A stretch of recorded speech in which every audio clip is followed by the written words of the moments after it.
మారణాస్త్రమే ఢామ్ అన్నది మంటలుగా కింది, మారణాస్త్రమే ఢామ్ అన్నది మంటలుగా కింది, మారణాస్త్రమే ఢామ్ అన్నది మంటలుగా కింది, మారణాస్త్రమే ఢామ్ అన్నది మంటలుగా కింది.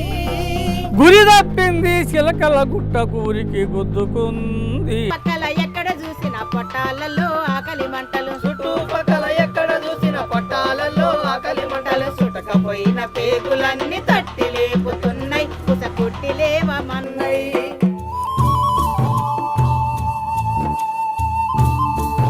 మరి చచ్చిపోతామని తెలిసి పోవుడు ఎందుకు? చచ్చిపోతామని తెలిసే పోయింది. ఎవరి కోసం చేసినట్లేదంతా? ఎవరి కోసం అంటే ప్రజల కోసం పనిచేసింది. గవర్నమెంట్లు మారుతున్నారుగా, గవర్నమెంట్ మారినప్పుడల్లా ప్రజలు కూడా మారుతూ ఉన్నారు. ఓట్లు వేసేటప్పుడు ఎన్ని డబ్బులు ఇస్తారు, నా ఓటుకి ఎంత ఇస్తారు అనేది అడుగుతున్నారు. కోటికో కోటికో ఒక్కరే ఒక్కరు యాడ ఉన్నాడు గాని కంటికి కనరాడు, మాయమైపోతున్నాడమ్మా మనిషన్నవాడు.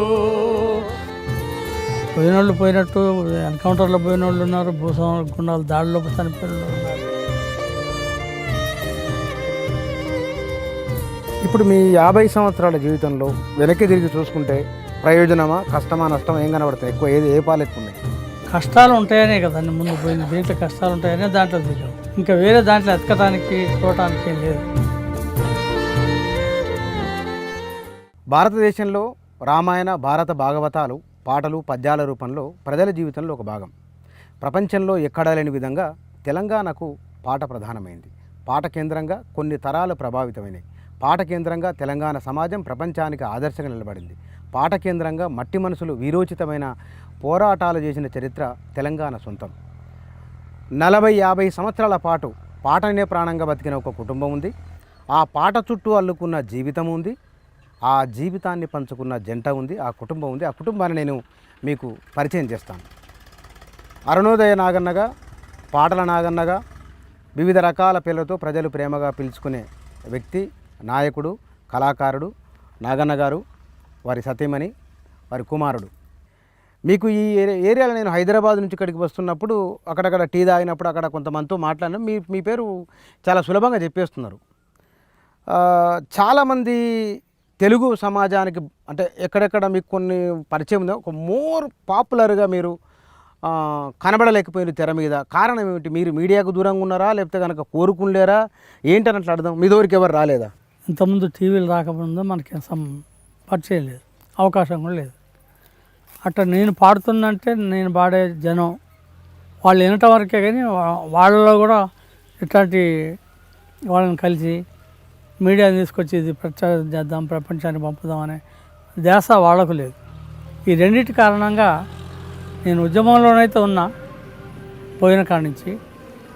ఆ ఉద్యమాన్ని ప్రజా ఉద్యమాల్లో అన్ని కార్మిక, కూలి, ఉద్యోగస్తులు, మహిళా సంఘం అన్నిటి తిరగటం, వాటికి తగ్గ పాటలు పాడటం, అట్లా వాళ్ళని చైతన్యవంతం చేయటం తప్ప నేను ఫోకస్ కావాలి అనే థాట్ నాకు ఎప్పుడు రాలేదు. అంటే మీరు మీ కుటుంబంలో పాటలు అనేవి మీతోనే వచ్చిందా, లేకపోతే కనుక మీ పూర్వీకులు ఎవరైనా ఉన్నారా దీంట్లో? పూర్వీకులు అంటే జానపద గాయకులంతా వృత్తి గాయకులు కానీ మామూలు గాయకులు కానీ వాళ్ళు అడుకొని రావడం అనేది జరుగుతుంది. దాంట్లో మా ఇంట్లో మా నాన్న ఒకడు కళాకారుడు. మీ నాన్నగారు? మా నాన్నగారు. అట్లా ఆయన కోలాటం వేయటం, భజనలు వేయటం, నాటకాలు కూడా ఆడటం, భాగవతాలు. మీకు ఒక పాట పాడే వ్యక్తిగా అంటే నాగన్న ఇట్లా పాటలు పాడుతాడు అనేది ఏ పాటతో మీకు బాగా పేరు వచ్చింది? పాటకు సంబంధించి నేను ఇక్కడ దానికి ముందు నేను పాటకు ఇంప్రెస్ అయిపోలేదు. నేను పాటలు పాడుతున్నాం, జనాన్ని చైతన్యవంతం చేస్తున్నాం, ఆ పాటలు కావాలని కోరుకుంటున్నారు. పాడిన ఒక పాట. ఆ పాట నేర్చుకోవటం, నేనే ఆ బాణీలో రాయటం అనేది జరిగింది. మొదటి పాట జానపద గేయాలు. ఇంకొకరి దగ్గరికి పోయి నేను జానపద గానం ఇవ్వండి నేను పాట రాస్తా అనే పరిస్థితి నాకు అవసరం లేకుండా పోయింది.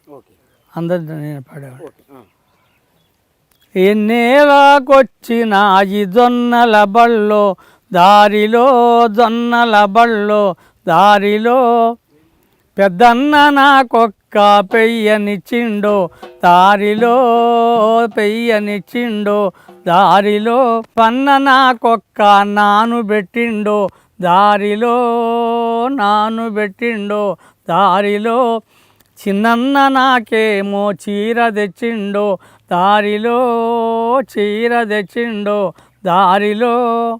అట్లా పెద్దన్నది ఎట్లా ఇస్తుంది, చిన్నన్నది ఎట్టుంది, నడిపన్న నాన్న ఇరిగిపోయింది, పెద్దన్న పెయ్యే పేరుకు వచ్చింది, చిన్నన్న చీర చిరిగిపోయిందని పాడుతూ ఉంటాయి. ఈ పాట చాలా నచ్చింది నాకు. పబ్లిక్లో ఉన్న పాపులారిటీ ఇమ్మీడియట్గా ఎఫెక్ట్ చూపించిందని అన్నారు. ఈ ఊరికి వచ్చినప్పుడు ఇద్దరు ముగ్గురు ఆడు మాట్లాడుతున్నప్పుడు అన్నారు. ఏ పాట మీరు పాడింది, ఎందుకు అంత రియాక్షన్ వచ్చింది, ఏం జరిగింది అది? నేను ఇక్కడ జీతం చేసి తర్వాత బయటికి కూళ్ళకి వెళ్తారు ఇక్కడ మా ఊళ్ళో. మా ఊళ్ళో వాళ్ళందరూ కూడా ఇటు కృష్ణా జిల్లా గుడివాడ, ఆ తర్వాత ఇటు కాలువ సాగర కాలువ వచ్చినాక కీతవరగూడెం, పొనుగోడు, ఇటు ఈ ప్రాంతాలకు వెళ్ళేవాళ్ళు. ఇది వలస కూలి. వలస కూలి. నేను కూడా వాళ్ళతో పోయిన తర్వాత రోడ్డు బట్టే వీళ్ళని గుడిసెలు వేసి ఉంచారు. మేము గుడిసెలోనే ఉన్నాం. ఈ పాటలు పాడే సంగతి మా ఊళ్ళో చాలామంది ఉన్నారు అక్కడ. ఆ పనులు చేసేటప్పుడు పాడమనేది పాడుతున్నవాడిని. ఆడు గుడిసెల కాడికి వచ్చిన తర్వాత ఖాళీగానే ఉన్నాం అయ్యారు పాడినట్టు అట్లా పాడాడు. ఏం పాట పాడింది అక్కడ గుడిసెల కాడ? ఊరు మనదిరో ఈ వాడ మనదిరా, పల్లె మనదిరో ప్రతి పనికి పనమురా, సుత్తె మనది కత్తి మనది పలుగు మనది పార మనది, హా బండి మనదిరో బండెడ్లు మనయిరా, అరే బండి మనదిరో బండెడ్లు మనయిరా, చల్ దొరయవడూరో వాడి పీకుడేందిరా, దొరయవడూరో వాడి పీకుడేందిరా అని పాట పాడా. రోజు అట్నుంచి వచ్చిపోతూనే ఉన్నాడు ఒక ఆయన, తెల్ల పంచ అట్లా పంచుతూ ఉన్నాడు. మేము కమీజ్ అంటాం వెనకటి వాళ్ళు అట్టి కమీజులు. ఆ కమీజ్ వేసుకొని ఒక బుల్లెట్ బండి వేసుకొని ఈ మా గుడిసెల మీదకి వెళ్ళి అవతలకి వెళ్ళాలి. ఎందుకంటే యువాహేతర సంబంధం ఆయనకుంది. ఆ రోజు ఎందుకో నేను పాడుతున్నప్పుడు విన్నాడు. ఇది పడింది ఎవడరా పాట పాడింది ఎవడరా అనుకుంటా శోధిస్తా ఉన్నాడు గుడిసెలు. ఎవరు లేరు ఇక్కడ, ఎవరు పాడలేదంటే లేదు ఇప్పుడు నేను ఎన్నా దొర మీద మా మీద పాట పాడినాడు, నా పీకుడు ఏంది అన్నాడు. అంటే మీరు చూడట్లేదు, అన్నాళ్ళ నుంచి నేను ఉంటున్నాను, నేను నా మంచి ఏందో చెడు ఏందో మీకు తెలియదా నన్ను పట్టుకొని దొర పీకుడు ఏందిరా అంటాడా అని అంటే లేదనగానే అటు చూసిండు. మొత్తానికి చూసిట్టు వస్తాంటే నేను పరుగు తీసిన. అంటే మన జాతీయ రోడ్డు ఉంటుంది, ఆ రోడ్డుకు అవతల పక్క చింత చెట్లు ఉంటాయి, గుడిసెలు ఉంటాయి. నేను ఆ గుడిసెల నుంచి లేచి రాసికట్ట దాటి రోడ్డు దాటి యువతలకి వచ్చేసా. అక్కడ సుందరయ్య గారని, సాలి సుందరయ్య అంటారు ఆయన, కమ్యూనిస్ట్ నాయకుడు, సిపిఎం, వచ్చి వాళ్ళు ఇంట్లో పడ్డా. ఏంద్రా బాబు అంటే ఇట్టని చెప్పారు. అసలు వాడు ఆ రోడ్డు ఎక్కితే చూడు నా పేరు మనిషిని మా ఇంటికి వచ్చావు, లంగా ఏదో ఒట్టి ఏదో వాడేవాడికి భయపడతాడా, నువ్వు భయపడబాక నీకేం సంబంధం, నీకు ఇబ్బంది లేదు, నువ్వు ఉండు ఇక్కడనే. సిపిఎం నాయకుడు, ఎర్రజెండా నాయకుడు. నాకు ఆ సిపిఎం అని తెలియదు, ఎర్రజెండా అని తెలియదు. పాట అయితే పాట పాడినా పరుగు తీసి దాచుకుందామని పోయినా. ఇక వాడు రానిచ్చి అట్లా నా జీవితంలో నేను పాడంగా దొరలు దాంట్లో ఉన్న సత్యంతోనే కదా వాడు లేచి వచ్చి కొట్టడానికి తిట్టడానికి వచ్చింది. అందుకని ఈ పాటలే పాడాలి అంటే అని అనుకున్నాం. రైట్. మీరు ఎక్కువ వేదికల మీద పాడినప్పుడు జనాలు పదే పదే పాడించుకున్న పాట ఇది, మళ్ళీ మళ్ళీ పాడండి అని? మళ్ళీ పాడండి అని పాడించుకునే పాట రామనరసయ్య పాట. ఏదో ఒక 2 చరణాలు పాడు. కమ్యూనిస్టుగా పుట్టినాడు, కాయ కష్టం చేసినాడు, కష్ట ఫలితమే కోరినాడు, కమ్యూనిజముని మెచ్చినాడు, అన్నామరుడురా మన రామనరసయ్య, మన రామనరసయ్య, మన రామనరసయ్య. ఈ పాట పాడేవాడిని. అయితే ఈ పాట నాకు మొన్నటిదనక మా పార్టీ అరుణోదయకు నాయకుడిగా ఉన్న రామారావు గారు పాడగా అయింది. అయితే పాట రాసింది మాత్రం గుంటూరుకు సంబంధించినటువంటి మా పార్టీ నాయకుడు ఆ రోజుల్లో అంగడి చెన్నయ్య. ఆయన రాసిన పాట నేను తీసుకొచ్చి పాడాడు. అప్పటి నుంచి నేను బాగానే పాడుతూ ఉన్నా. నాకు బాగా మీకు అంటే అరుణోదయ నాగన్నగా ఒక బ్రాండ్ తీసుకొచ్చిన పాట ఏది? ఇదే పాటనా? ఇదే పాట. దీనికన్నా ముందు తర్వాత నాటకాలు నేర్చుకున్నాను, కానీ పాట మాత్రం ఇదే. మేము ఏదైనా కొత్త విషయాలని పరిచయం చేద్దామని కొత్త కొత్త పాటలు పాడతాను మీటింగ్లో. నువ్వు ఏ కొత్త పాట పాడు, నాకు సంబంధం లేదు, ఆ పాట పాడాలి, ఈ పాట పాడాల్సిందని అధ్యక్షుడికి చిట్టీలు, నాకు చిట్టీలు, పాడైపోతే గోల. అట్లా అన్నామరుడు పాట ఒకటి. రెండవది రామనరసయ్య, విప్లవ సింహం రామనరసయ్య బుర్రకథ అని కానూరు వెంకటేశ్వరరావు గారు రాశాడు. ఆ బుర్రకథ కూడా నేను చెప్పాను, అంతగా ఉంది. పాడండి అది బుర్రకథ. మారణాస్త్రమే ఢామ్ అన్నది మంటలుగా కింది, మారణాస్త్రమే ఢామ్ అన్నది మంటలుగా కింది,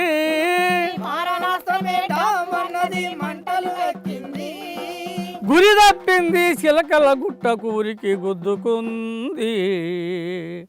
అట్లా నలుగురిని హైదరాబాద్లో పట్టుకొని, దాంట్లో మా ఊరు శ్రీహరి కూడా ఉన్నాడు. ఇప్పుడు మీరు ఇష్టపడి ఆ స్తూపం చూసి ఉంటారు. శ్రీహరి కూడా ఉన్నాడు. ఇప్పుడు బీకామ్ చదువుతున్నాడు. కొరియర్గా ఉన్నాడు రామనరసయ్యకు. దానిలో చనిపోయింది రామనరసయ్య, రాష్ట్ర కార్యదర్శి ఆ రోజు. ఆ తర్వాత శ్రీహరి, తర్వాత జానకి రామరెడ్డి అని, గుట్టముక్కల జానకి రామరెడ్డి ఆత్మకూరిక ఇస్తాలపురం. ఆ తర్వాత నారాయణ అని, ఆయన ఉద్యోగం వదిలిపెట్టి దీంట్లోకి వచ్చాడు, కర్నూలు. కుమార్ కూడా అంటారు. వీళ్ళ నలుగురిని చంపేయటం జరిగింది. దాని మీద ఈ బుర్రకథ. హరికథలో బుర్రకథలో మనం ఆంధ్ర మహాసభ సమయంలో నాదర్ వాడిన పాటలు ఉన్నాయి, హరికథ బుర్రకథ. ఆ తర్వాత మళ్ళీ మీ పేరే వినబడింది. అంటే వీటిని దాంట్లో వేరియేషన్స్ ఉంటాయి కదా, అంటే మీరిద్దరు పాడేదా కోరసా? నేను పాడుతుంటే ఏమేమి జోకర్ ఉంటారు ఇద్దరు, ఇంకొకరు ఒక కమెడియన్ టైప్ ఒకరు ఉంటారు, వాళ్ళు సీరియస్ కోరస్ ఉంటారు అనమాట. దాంట్లో కొంచెం ఒక వేరియేషన్ పాడండి, ఏదైనా ఒక టాపిక్ మీరు వాడిన దాంట్లో. రామనరసయ్యది పుట్టిన ఊరు తిరుమలగిరి, నల్గొండ జిల్లా. ఆ రోజు మొత్తం పోలీసులు వచ్చి వేశారు రామనరసయ్య కోసం. ఎటు పోయేటట్టుగా లేదు. అప్పుడు చిన్నగా ఉపాయం చేశాడు. ఒక కర్రకు ముద్ద తగిలించుకొని, గొంగడి భుజాన్ని వేసుకొని, తలపాక చుట్టుకొని, గొల్లబోయేలాగా వాళ్ళ పోలీసుల ముందు నుంచే పోతున్నాడు. దాటిన తర్వాత ఉంటుంది ఎవడైనా పని, మన శత్రువుడు ఉంటే గుంపులో అప్పుడే మనకు కనిపించదు. వాడు దాటిన తర్వాత పాయడా ఆ గుంపులో ఉన్నాడు, వాడే పట్టరా అంటాడు. అట్లనే రామనరసయ్యను కూడా పట్టుకుందామని, అరే ఎవడు రాగరా, అరే ఎవడు రాగరా, అరే ఎవడు రాగరా, ఉరికిత కాల్ చేస్తామురా, రాస్కెల్ వీడెవడురా, రేసులాగా ఉరికేనురా, రాస్కెల్ వీడెవడురా, రేసులాగా ఉరికేనురా. ఇట్లా ఎంట పడుతూ ఉంటాం. కుదిలేకపోయిన తర్వాత ఏం చేస్తారంటే అంగిడిసి ఒక రాయికి బొడ్రాయి అని రాశారు. దాంట్లో బొడ్రాయి ఊళ్ళో ఉంటుంది, రాయికి తగిలించి ముందుకెళ్ళిపోతారు. వీళ్ళు పోలీసు వాళ్ళు అదే మనిషి అనుకొని గురిపెట్టి కాలుస్తారు. ఆ గుడ్డ కింద పడగానే మనం మోసం చేసి ఉండేది. అనేది మీరు దీంట్లో వాడిన పాట. అమ్మ మీకు గుర్తున్న పాట బాగా మీరు ఇద్దరు జంటగా వాడిన పాట కూడా వాడండి వేదికల మీద. కదలిరా ఓ మైలా కదలిరా, సమాజ స్థాపనకై సాగిరా, కదలిరా ఓ మైలా కదలిరా, సమాజ స్థాపనకై సాగిరా, కదలిరా ఓ మహిళా కదలిరా. చుట్టుపక్కల పాటలు అంటే మీరు బాగా పాడతారట కదా. చుట్టుపక్కల ఎక్కడ చూసిన పొక్కాలలో ఆకలి మంటలు, చుట్టుపక్కల ఎక్కడ చూసిన పొట్టాలలో ఆకలి మంటలు, చుట్టుపక్కల ఎక్కడ చూసిన పొట్టాలలో ఆకలి మంటలు, చుట్టుపక్కల ఎక్కడ చూసిన పొట్టాలలో ఆకలి మంటలు, చుట్టకపోయిన పేగులన్నీ తట్టి లేపుతున్నాయి, పుసపుట్టి లేవమన్నాయి, చుట్టకపోయిన పేగులన్నీ తట్టి లేపుతున్నాయి, కుసగొట్టి లేవమన్నాయి. అప్పట్లో మీరు వాడండి. మీరు జైలుకి పోయారట కదా, జైలుకు పోయి ఎప్పుడు ఏ సందర్భంలో మీరు ఎందుకు పోయారు? అప్పుడు పత్తి మిర్చికి రేట్లు తగ్గినాయని రైతులందరూ సమ్మె చేస్తుంటే ఎమ్మెల్యే పార్టీ వాళ్ళ ఆధ్వర్యంలో ఖమ్మంలో మయూరి సెంటర్లో మిర్చి తగలబెట్టుకుంటా ధర్నా చేశారు. ధర్నా చేస్తే అప్పట్లో వీళ్ళు పోలీసు వాళ్ళు లాఠీ చార్జ్ చేసి అందరినీ కొట్టి 360 మందిని జైలు తీసుకెళ్ళారు. 23 రోజుల దాకా ఉన్నాము. అప్పుడు అంటే విపరీతంగా కొట్టారు నన్ను, అసలుకి సోయి లేకోకుండా జుట్టు కూడా కనీసం 15-20 రోజుల దాకా కూడా తలలో దువ్వాన పెట్టి దువ్వే పరిస్థితి లేదు అప్పట్లో అప్పుడు కొట్టినప్పుడు. కానీ బాగా కొట్టారు. అప్పుడు మన రైల్వే స్టేషన్ కాడ పోలీస్ స్టేషన్లో ఈ 360 మందిని కూడా చుట్టూ నిలబెట్టి నన్ను ఒక్కదాన్ని బాగా కొట్టారు.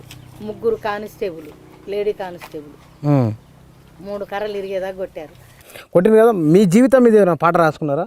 ఎవరైనా రాసింది ఏమైనా ఉందా? నా జీవితం మీద ఎవరు పాట? మీలాంటి మహిళల గురించి ఏమైనా పాట ఉందా? గుర్తురా అట్లా చాలా రోజులు అవుతుందిగా, ఇప్పుడు అంత దూరం అయిపోయి.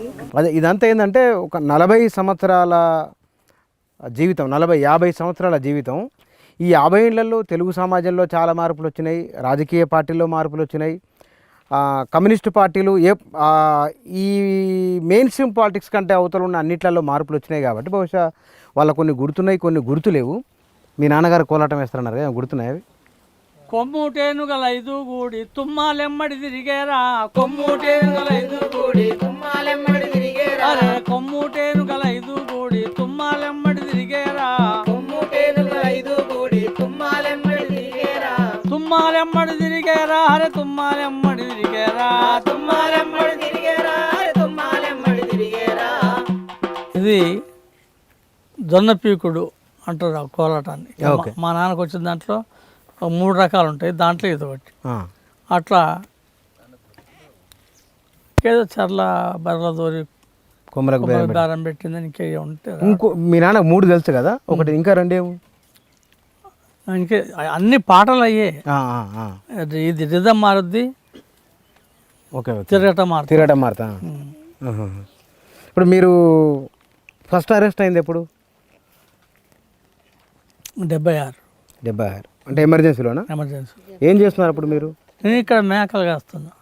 మేకలు మీ వేలు మాయ మేకలు కాస్తున్నా. మేకలు కాస్తే అతనికి మీకే ఎమర్జెన్సీ, మీకే సంబంధం? మీరు పాట పాడుతున్నాగా అప్పటికే యువజన సంఘాన్ని పెట్టాము. యువజన సంఘం సెక్రటరీ నేను. రోజు ఆడ పాటలు పాడుతూ ప్రాక్టీస్ చేసేవాళ్ళం ఊళ్ళోళ్ళందరూ. ఎమర్జెన్సీలో ఏం పాటలు పాడేది మీరు? ఏం పాడింది అప్పుడు ఎమర్జెన్సీలో? ఇట్లాంటివి ఏమైనా గుర్తుందా? జానపద గేయాలు. ఒకటి గుర్తుంది ఏమన్నా? కోలాటం కాదు కానీ భజన మీద. ఓ సీతా ఓ దేవి నాలంక చూడావే, ఓ సీతా ఓ దేవి నాలంక చూడావే. రావణుడు సీతను తీసుకొని పోయి లంక పోయినాక అంటున్నాడు, ఓ సీతా ఓ దేవి నాలంక చూడావే, ఓ సీతా ఓ దేవి నాలంక చూడావే, నాలంక చూడావే నన్ను ఒరిగించావే, నాలంక చూడావే నన్ను ఒరిగించావే. నీలంక ఎందుకురా నువ్వు నాకెందుకురా, నీలంక ఎందుకురా నువ్వు నాకెందుకురా, నువ్వు నాకెందుకురా, నీవు నాకెందుకురా. అట్లా సీత రావణుని మధ్య ఉండేది. అవి మీరు పాడుకునేది ఆ సమయంలో? ఓకే. ఎన్నాళ్ళు జైల్లో ఉన్నారు మీరు? అప్పుడు లాకప్లోనే ఉంచారండి, జైలుకి పోలే. లాకప్పే. ఈ రైతుల సమస్య మీద చేసినప్పుడు మాత్రం ఆమెను నన్ను ఇద్దరు తీసుకెళ్ళారు. అప్పుడున్న ఒక 45 రోజుల 30 రోజులు ఉన్నాం అందరితో. 160 మందిని చేసింది. మహిళలను చంచలగూడలో పెట్టారు, మమ్మల్ని ముషిరాబాద్లో పెట్టారు. ఇప్పుడు ఇంత భార్యాభర్తలు కలిసి పనిచేయడము, జైలుకు పోవడము, రావడం, ఇదంతా జీవితంలో ఒక భాగం మీకు. ఈ జీవితాన్ని ఎందుకు ఎంచుకున్నట్లు? ఏదైనా మంచి పాటలు పాడతారు, ఏదైనా సినిమాలకు ట్రై చేసుకొని పోవచ్చు, 4 రూపాయలు సంపాదించుకోవచ్చు, ఇల్లు కారు తీసుకోవచ్చు కదా, ఆలోచన ఎందుకు రాలే? అంటే సమాజంలో ఉన్నటువంటి జనం ఎట్లుంటున్నారు, పశువులు ఎట్లుంటున్నాయి, అవన్నీ కలిసి ఉంటున్నాయి కదా. ఉదాహరణ మీద ఒకటి ఆధిపత్యం సంపాదించడం లేదు, మనుషులు అట్లా లేరు. చిన్నప్పటి నుంచి నాకు ఈ వివక్షతోనే నేను దీంట్లో కమ్యూనిస్ట్ పార్టీలోకి రావడం జరిగింది. ఓకే. మీరు సినిమాలకు ఏమైనా పాటలు పాడిందా? సినిమాలకు 2 పాటలు పాడాను. ఏమేమి పాటలు పాడండి? కొంగు నడుముకు చుట్టవే చెల్లెమ్మ, కొడవళ్ళు చేపట్టవే చెల్లెమ్మ, కొంగు నడుముకు చుట్టవే చెల్లెమ్మ, కొడవళ్ళు చేపట్టవే చెల్లెమ్మ, పసిపాపలేడ్చిన పాలివ్వనివ్వరు పొద్దంతా పని చేసిన చెల్లెమ్మ బతుకు రోజులు తప్పలే చెల్లెమ్మ పొంగు నడుముకు చుట్టవే చెల్లెమ్మ కొడవళ్ళు చేపట్టవే చెల్లెమ్మ. ఈ పాట నేను నారాయణమూర్తి గారు దండోరాలో సారా వ్యతిరేక ఉద్యమం టైంలో వచ్చింది అది. నేను నాతో పాడించారు ఆయన. మరి మీ పాటలు మీరిద్దరు కాక మీ అబ్బాయి కూడా నేర్పిన పాటలు? చిన్నప్పటి నుంచి వింటున్నాడు కదా, అన్ని మీటింగులు వింటున్నాడు, చర్చలు వింటున్నాడు. ఆయన సొంతమే ఏమైనా ఒక రకంగా. ఏం పాటలు నేర్చుకున్నారు? మొదటి నుంచి అమ్మా నాన్నలతోటి పోయేది. నాకు గుర్తున్నంత వరకు సారా ఉద్యమంలో ఫస్ట్ మన జయరాజన్న రాసిన పాట పాడారు. ఏది పాడండి సార్? ఓ కొండల్లో కోయిల పాటలు పాడాలి, అడవుల్లో అక్షర దీపం వెలగాలి, అడవుల్లో అక్షర దీపం వెలగాలి. కొండల్లో కోయిల పాటలు పాడాలి, అడవుల్లో అక్షర దీపం వెలగాలి, అడవుల్లో అక్షర దీపం వెలగాలి.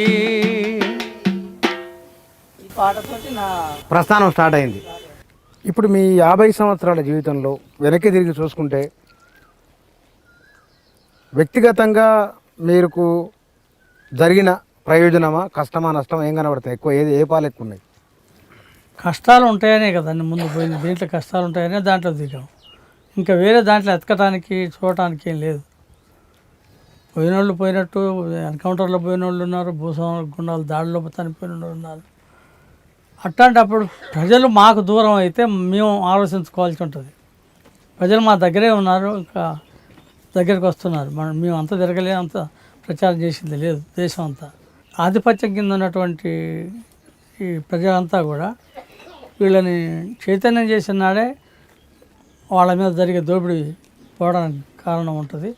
అందుకని మన శాయశక్తుల అంతా మనోళ్ళు అనుకొని చేయాలి. చిన్న పెద్ద మనోళ్ళు, మనం పెట్టేవాళ్ళు, తిండి పెట్టేవాళ్ళు కానీ, లేకపోతే సహకరించేవాళ్ళు కానీ, వీళ్ళంతా కూడా మాతో పాటు కొంతమంది వచ్చేవాళ్ళు ఉన్నారు, రాలేని వాళ్ళు. సరే, మీ శిష్యులు తెలంగాణలో ఎన్ని జిల్లాలో ఉన్నారు? మాకండి పాత 10 జిల్లాల్లో ఉన్నారు. పాత ఉమ్మడి అంటే తెలంగాణ మొత్తం ఉన్నారు. శిష్య బృందం బాగా పేరున్న వాళ్ళు ఎవరు వచ్చారు మీ శిష్యుల్లో? బాగా పేరు తెచ్చుకున్న వాళ్ళు దాదాపు నా దగ్గర నుంచి పోయిన వాళ్ళు లెక్కేస్తే, తర్వాత ఆయన శక్తి అని ఉన్నాం, అప్పుడు చదువుతూ ఉన్నప్పటి నుంచే తన పాటలు రాసేది, పాడేది. జయరాజు, ఆ తర్వాత టీఎం కన్నా అని ఇప్పుడు హైదరాబాద్లో ఉద్యోగం చేసుకుంటుండు. తర్వాత యశ్పాల్, ఇంకా మధ్యన ఎవరుండో గుర్తురాట్లేదు, కానీ ఆఖరి శిష్యుడైతే యశ్పాల్. నీకు ఈ మొత్తం ఖమ్మం జిల్లా, తెలంగాణ, ఆంధ్రప్రదేశ్లో మీకు చాలామంది అభిమానులు ఉన్నారు. కానీ మీరు పేపర్ ముక్కలతో, బ్యానర్లతో ఇల్లు కట్టుకొని ఉన్నారట, నిజమేనా అది? ఎక్కడున్నారు? ఖమ్మంలో మమతా మెడికల్ కాలేజ్ నుంచి గొల్లగూడెం పోయే రోడ్డు ఒకటి ఉంది. కాలేజీ నుంచి హాస్పిటల్ పోయే రోడ్డు, అదే గొల్లగూడెం పోద్ది. గొల్లగూడెం బైపాస్ రోడ్డు అంటారు దాన్ని. అక్కడ వేసుకున్నాం మేము. ఎవరిది స్థలం కొంచెం ఇట్లా వేసుకుందామని అడుగుదామంటే, ఇటు ఖానాపురం పంచాయతీ మాది కాదని చెప్పారు, అటు గొల్లగూడెం పంచాయతీ మాది కాదని చెప్పారు, మున్సిపాలిటీ వాళ్ళు మాది కాదని. మంచిది ఎవరిది కాకపోతే నాది అయిద్దిలేని వేసాం. ఎన్నాళ్ళు ఉన్నారు మీరు ఆ గుడిసెలో? 12 సంవత్సరాలు ఉన్నాం. అవి పేపర్ అట్రా ముక్కల గుడిసెలో. 12 సంవత్సరాల తర్వాత టీఆర్ఎస్ గెలిచి కేసీఆర్ వాళ్ళ లీనం అక్కడనే పెట్టారు. మేము ఉన్న కానించే పోవాలి. చెరుకూరు తోట అంటారు, ఖమ్మంలో ఫంక్షన్లో భోజనాలు పోయేటోళ్ళు అందరికీ తెలుసు. ఆడనే వీళ్ళు పెట్టారు. అప్పుడు ఉన్నది కూడా వెనక్కి దూసేశారు. ఇప్పుడు లేదా? లేదు. మరి మీరు ఉన్న 12 ఏళ్ళు ఉన్నది మీకే అవుతుంది కదా, మరి మీరు అప్లికేషన్ పెట్టలేదు? చేయాలని పెట్టారు. రోడ్డు ప్రాంతం కదా, రోడ్డు వెడల్పులో పోయింది. మరి డబ్బులు ఈ గవర్నమెంట్ ఏమి మరి పట్టా చేసుకోలే మీరు? దానికి పట్టా ఏమి కనీసం ఇప్పుడు ఇల్లన్న కట్టుకున్నారా? మీ కొడుకు పాట అయితే ఇచ్చారు, ఇల్లు ఇస్తున్నారా? వాడు ఉద్యోగం వచ్చిన తర్వాత చిన్న ఇల్లు కట్టుకున్నాం. ఎక్కడ కట్టిన ఇల్లు? వైఎస్ఆర్ నగర్ అని ఖమ్మం నుంచి ఈనాడు ఆఫీస్ ఉంది కదా, ఆఫీసు ఎదరా. ఓకే. సరే, ఇప్పుడు మీ జీవితం ఎట్లా నడుస్తుంది ఇప్పుడు? మరి వాడి జీతం అంతే, మీకు వేరే ఆధారం లేదు. లేదు. మరి చుట్టుపక్కల కూడా భయం అవుతుంది కదా, అబ్బాయి దగ్గరికి పోతే లేనిపోయిన పంచాయతీ అట్లా అట్లా అనుభవాలు ఏమైనా ఉన్నాయా? అట్లేం లేదు, అంతా సపోర్ట్ చేసేవాడు. సపోర్ట్ చేశారు జనాలు సపోర్ట్ చేయబట్టే ఈ రోజు వరకు ఈ విధంగా ఉన్నాం. అట్నే వస్తున్నటువంటి ప్రభుత్వాలు, వస్తున్నటువంటి పాలకుల్ని రాజీ లేకుండా వ్యతిరేకిస్తుంది అరుణోదయ సాంస్కృతిక సమాఖ్య. అట్లా ఇతరుల పిల్లల్ని కూడా పంపిస్తున్నారు కదా మాకు డాన్సులు. ఇప్పటికి వస్తున్నారు పిల్లలు వస్తారు ఈ రోజుల్లో కూడా. ఈ రోజుల్లో వస్తాడు మొత్తం తెలంగాణలో పోయిన తెలంగాణ వచ్చేటప్పుడు అందరూ గోషిగొంగడే తప్ప అరుణోదయ ఒకటి మాత్రమే. చిన్నపిల్లల డాన్సులు పెట్టాము, తర్వాత ఒగ్గు కథ చెప్పాము, తర్వాత పిట్టల ధర చెప్పాము. ఇవన్నీ 4-5 కళారూపాలు మనం ప్లే చేయటం జరిగింది. అందుకని మనకు దూరంగా పోయేవాళ్ళు, వ్యతిరేకంగా ఉన్నవాళ్ళు, ఎట్లా ఉంటారు భూస్వాములకు పెత్తందారులకు సపోర్ట్ చేసేవాళ్ళు, అంటే వీళ్ళకు ఉండే అవసరాలు వాళ్ళతోని ఇట్లా కొంతమంది ఎవరైనా మాట్లాడుతూ కానీ సపోర్ట్గా ఉన్నారు. మొత్తం ఈ 40 ఏళ్లలో మీరు బహుశా ఎన్ని ప్రదర్శనలు ఇచ్చి ఉంటారు? లెక్కలేదండి, లెక్కలేదు, ఎప్పుడూ లెక్క పెట్టలేదు. మొత్తం తెలంగాణ అంతా ఉన్నాయి మీ ప్రదర్శనలు? తెలంగాణ ఎక్కువ నేను కొంచెం పెద్దగా అనుకుంటున్నాను కనుక నన్ను ఎక్కువ పిలుస్తుంది. అన్నిటికీ పోతాం, కార్యక్రమాలు ఇస్తాం, వస్తాం. ప్రజలకు ఉండే భారతదేశంలో ఒక అద్భుతమైన అవకాశం ఓటు. అవును. ఓటు మీద ఏమన్నా పాట ఉందా?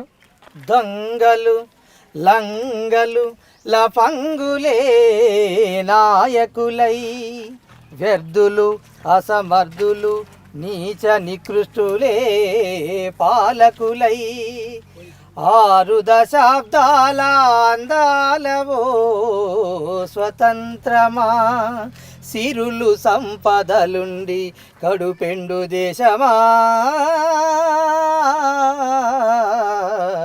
నీకు వందనాలు. ఇదేనా ప్రజాస్వామ్యము, ప్రజలే మన నేతలన్న మాటకిద అర్థము. ఇదేనా ప్రజాస్వామ్యము. మానవ సంబంధాల మీద మీరు నిందాకన్నా 70లో సమాజం వేరు, 80లో వేరు, 90లో వేరు, ఇప్పుడు 2000 మనుషుల ఆలోచన కూడా మారింది.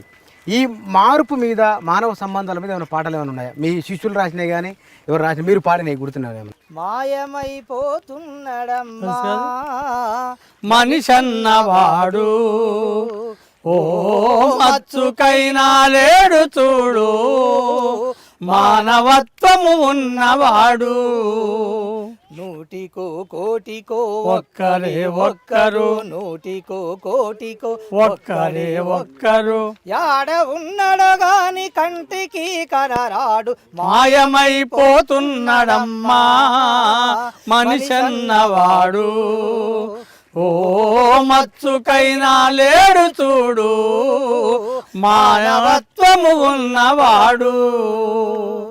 మనం అమ్మాయిల గురించి మనం ఈ మధ్య చాలా జరుగుతున్నాయి కదా, అమ్మాయిల మీద ఏమన్నా పాట ఉందా? నరమేధము పెరిగి ఉన్మాదిగా మారి, ప్రేమకు అర్థము లేకపాయే, శాడిజము పడగలే విప్పిందో, ఆడపిల్లల హత్య చేస్తుందో. బాగుంది. అయితే ఇక్కడ మీరెక్కడ ప్రత్యేకంగా ట్రైనింగ్ తీసుకున్నది లేదు, ఆయన ఎక్కడ ట్రైనింగ్ తీసుకున్నది లేదు, అంటే మీరు ఒకరు చూసి నేర్చుకోవడమే. అంతే ప్రభావమే కదా. అంటే మీరు హరికథ, బుర్రకథ, కోలాటము, భజన, జానపదం ఇన్ని వేరియేషన్లు పాడగలరు మీరు. ఇన్ని వేరియేషన్లు మీరు నేర్చుకున్నారు దీంట్లో? లేదన్న. ఎన్ని వేరియేషన్లు వచ్చు? అంటే నాకు జానపదం, ఇక జనరల్ సామాజిక గీతాలు. ఇప్పుడు కొత్త తరం పిల్లలు, కొత్తగా వస్తున్న వాళ్ళు బాగానే పాడుతున్నారా? అంటే మీలాంటి పాటలు పాటలు శ్రద్ధ లేదు, రిహార్సల్కి రాదు, వస్తే నిలబడరు. కానీ మీరు మంచి, అంటే ఈ ప్రశ్న అడగకూడదు నాకు తెలియదు, వయసు రీత్యా మీరు పెద్దవారు కాబట్టి మీరు బాగా పాటలు పాడితే ఎక్కువ మంది ఇష్టపడాలి కదా. మీరు ఇష్టపడరు ఎవరైనా? ఎంతమంది అభిమానులు? అది అభిమానులు కాదు, ఆడవాళ్ళు ఇష్టపడటం. ఇంకేం ఇష్టపడటం, మాకు ఆనాటికి దగ్గరనే ఉంటే ఏమంటే పట్టేసి పెళ్లి చేసి అంతే. అంటే ఫస్ట్ ఇష్టపడ్డ వ్యక్తి దొరికిపోయారు, మళ్ళీ ఇంకా అవకాశం లేదు. ఉన్నా కూడా ఆ విధమైనటువంటి నేను వెళ్ళే దారిలో రావాలంటే తప్ప అవకాశం, నేను ఇంటికాడ ఉంటాను బయట తిరుగు అంటే కుదరదు. అట్లా అనుకొని ఇద్దరు వచ్చి ఆమె మొదట చదువు రాలే, వచ్చిన తర్వాత చదువుకుంది. ఏం చదివించారు ఆమెను మీరు? ఈ వనమాల కానించి పేరు రాసే వరకు, పుస్తకాలు చదివే వరకు వచ్చింది. ఆహా, మీరే దళంలో తిరిగింది. దళం తిరిగి ఎక్కడ తిరిగినామా మీరు? నేను అటు పోలవరం, పశ్చిమ గోదావరి జిల్లా. పోలవరం పశ్చిమ గోదావరి జిల్లా ఎన్నాళ్ళు తిరిగినారు? సంవత్సరం. తిండి మరి? తిండి పెట్టేది వాళ్ళు కోయోళ్ళు, వాళ్ళు వండుకున్నదే అందరు ఇళ్ళ దగ్గర అడిగి ఒక దాంట్లో పెట్టుకొని తీసుకొచ్చి పెట్టేవాళ్ళు. పెడితే ఇక దళ సభ్యులం అందరం తినేవాళ్ళం. మరి చచ్చిపోతామని తెలిసి పోవుడు ఎందుకు? చచ్చిపోతామని తెలిసే పోయినాం. భయం కాలే? భయమేం కాదు. మరి భోజనం దొరకదు, మరి నీళ్ళు భోజనాలు వాళ్ళందరూ కూడా జనాలు సహకరించేవాళ్ళు. వాళ్ళు అప్పుడు అన్ని తీసుకొచ్చి పెట్టేవాళ్ళు. అదంతా ఎవరి కోసం చేసినట్లేదంతా? ఎవరి కోసం అంటే ప్రజల కోసం పనిచేసినాం. ఆ ప్రజలు గుర్తిస్తారా మిమ్మల్ని ఇప్పుడు? ప్రజలు గుర్తించారంటే అప్పట్లో గుర్తించారు, అప్పుడు బాగానే ఉన్నాం. ఇప్పుడు కూడా ఉన్నారు, అప్పుడంతా లేరు. లేరు. గవర్నమెంట్లు మారుతున్నారుగా. గవర్నమెంట్ మారినప్పుడల్లా ప్రజలు కూడా మారుతా ఉన్నారు. ఓట్లు వేసేటప్పుడు అప్పుడేమో స్వచ్ఛందంగా పోయి ఓటు వేసి ఇచ్చేవాళ్ళు, ఇప్పుడేమో డబ్బులు ఇస్తే పోయి వేసి వస్తున్నారు. అది గమనిస్తున్నారు మీరు? ఎన్ని డబ్బులు ఇస్తారు నా ఓటుకి, ఎంత ఇస్తారు అనేది అడుగుతున్నారు.